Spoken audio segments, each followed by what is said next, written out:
The PCS for CS for Senate Bill 616 by Senator John Legg was heard in the Senate Appropriations meeting on Wednesday. It was the last of several bills heard in what turned out to be a 7-hour meeting.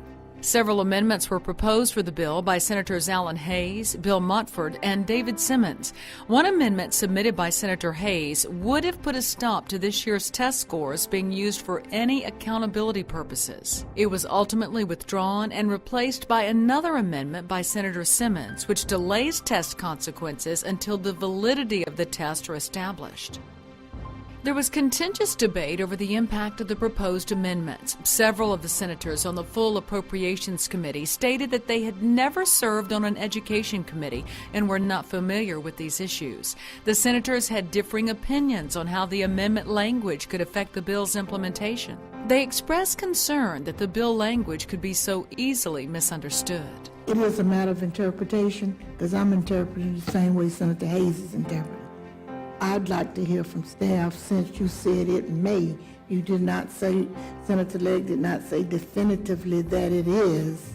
So if we got a difference of interpretation, we need to hear from both, because there were plenty of speakers providing testimony throughout the meeting, including FEA President Andy Ford, who spoke in opposition of the bill after the amendments passed. He thanked the senators for their progress, but expressed deep concern at the speed that the bill was moving. We have to find a way to streamline this.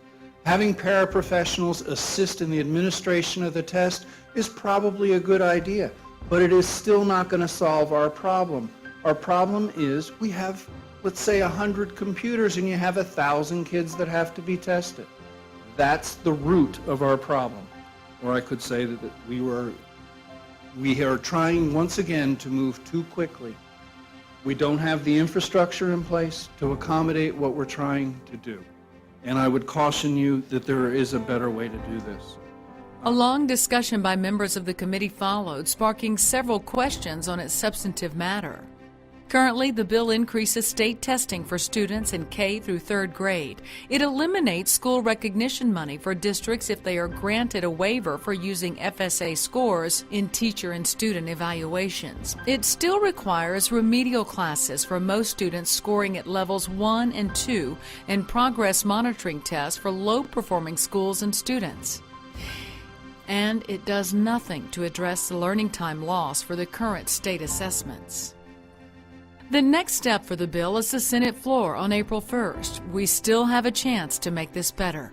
Contact your legislator and encourage them to press the pause button on using invalidated test results for important educational decisions. Stay connected. Take part in the conversation on feaactioncenter.org. You can also sign up for our weekly Frontline reports on feaweb.org and follow us online on Facebook and Twitter.